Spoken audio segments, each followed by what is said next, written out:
Et Thibault, on commence avec l'élection d'un nouvel adjoint au maire. Et oui, Alain Schmitt, ancien adjoint chargé des finances, avait démissionné, laissant le 8e poste d'adjoint vacant. La candidature de John Pierrot, qui était conseiller délégué aux associations, a été proposée et il va rester dans son domaine de compétences. Pour les finances, c'est Lisiane Spelletsheim qui reprend la délégation.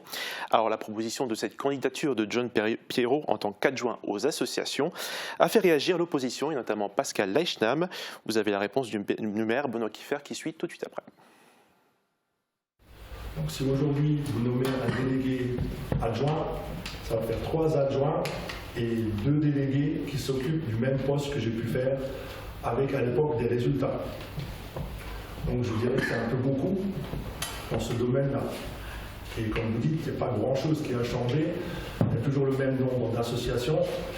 Et je ne vois pas trop la différence par rapport à ce qui se passe actuellement et ce qui s'est fait dans le temps. Il y a toutes les actions que les associations feront, notamment dans le cadre de l'intervention dans les écoles.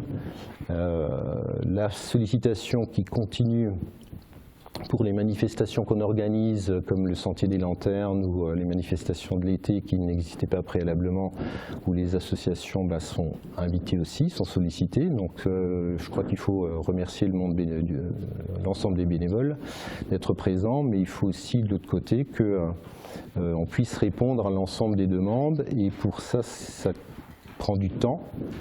Et donc je pense que ça me semble nécessaire de donner cette visibilité-là.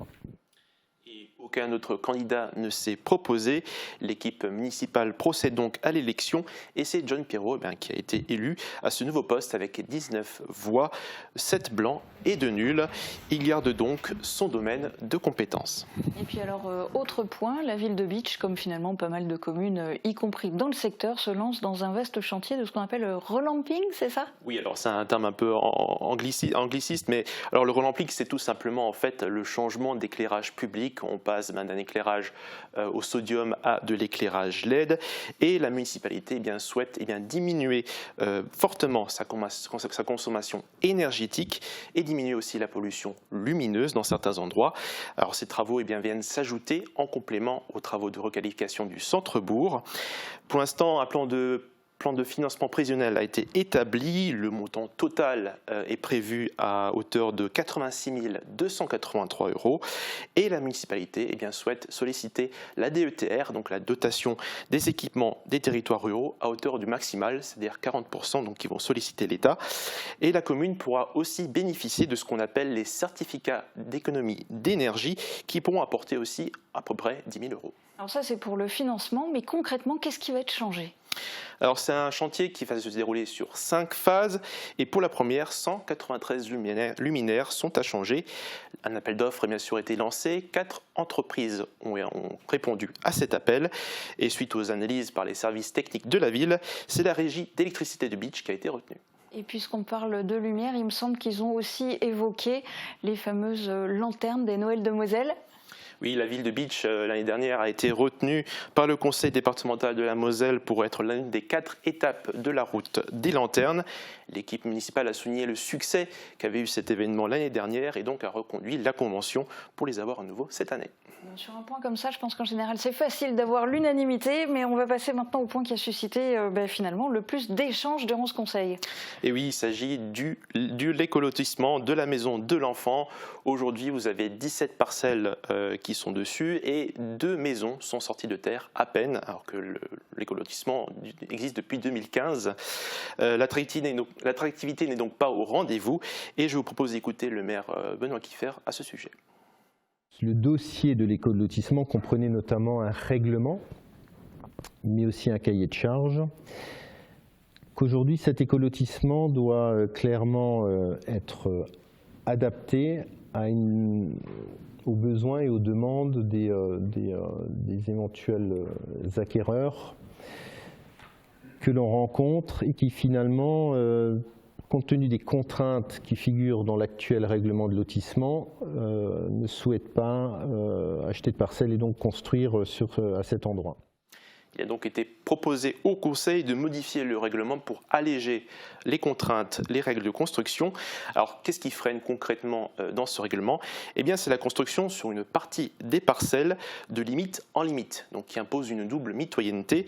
Et sur l'autre côté, sur le côté gauche de la rue de la Fleur, eh bien, il y a une bande de végétation qui occupe une partie des terrains que les propriétaires ne peuvent pas toucher et ils payent quand même le même prix que sur les autres parcelles. Alors concrètement, qu'est-ce qui va changer? Eh bien, une partie de la haie sauvage, donc la trame verte, sera donc clairsemée pour libérer cet espace et une autre partie sera replantée derrière.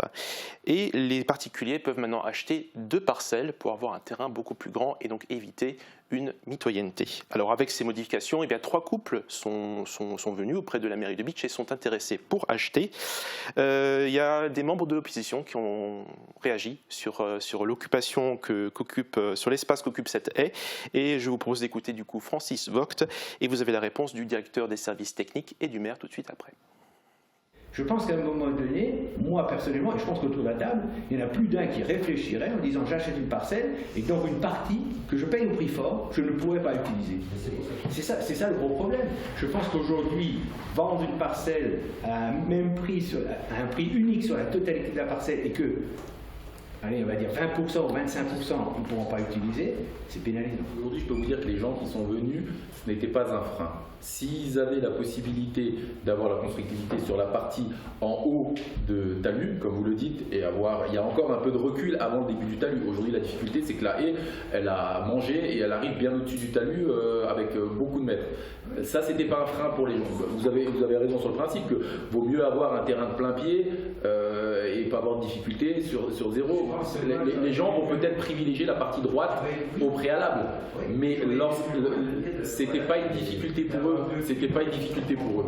Cette haie sera déportée, donc elle sera éclaircie à l'arrière en fond de ces parcelles, et on est en discussion avec le voisin, propriétaire du terrain voisin, pour acquérir une bande et repositionner une petite trame verte.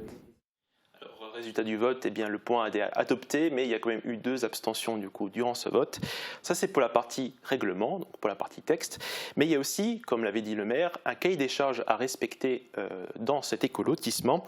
Alors, il faut savoir que la commune eh bien, met à disposition aux propriétaires une prime de ce qu'on appelle une prime de bonification pour inciter les gens à réduire leur consommation énergétique et à réduire les émissions de gaz à effet de serre dans leur construction. Alors concrètement, comment ça marche? Eh bien, vous avez une liste de 15 actions que les propriétaires peuvent respecter ou pas, et il y a une prime de 500 € par point qui a été respectée, et je cite comme exemple, eh bien, si les gens mettent une isolation naturelle aux chambres ou un autre produit, eh bien, ils peuvent avoir 500 €. Et bien du coup, ce cahier des charges a été revu. Il y a un point qui a été enlevé dans ce cahier des charges qui passe du coup à 14. Et le point qui a été enlevé, c'est le maintien de la végétation préexistante. Vu qu'on a parlé de la haie précédemment, ça fait un peu écho. Donc c'est une obligation et de ce fait, l'équipe de la majorité a estimé souhaiter enlever ce point vu que ce n'est pas un choix du propriétaire pour avoir une prime de bonification. Alors là, pareil, Francis Vogt est intervenu en disant qu'on pouvait même le garder pour donner un plus à l'acquéreur, mais le vote est passé, le point a été adopté. À noter aussi sur ce dernier point sur l'écolotissement, eh bien, à la base, le projet avait prévu une boucle pour rejoindre la maison de l'enfant qui est juste à côté. Le projet va être supprimé et à la place, il y a le projet de la nouvelle gendarmerie qui va se mettre en place. Et ça sera encore un autre gros dossier. En attendant, est-ce qu'il y a d'autres points de ce conseil municipal que tu voulais aborder maintenant?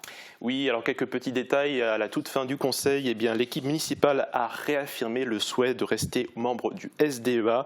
C'est la compétence eau potable qui a été confiée au SDEA et à l'unanimité, le conseil a voté pour.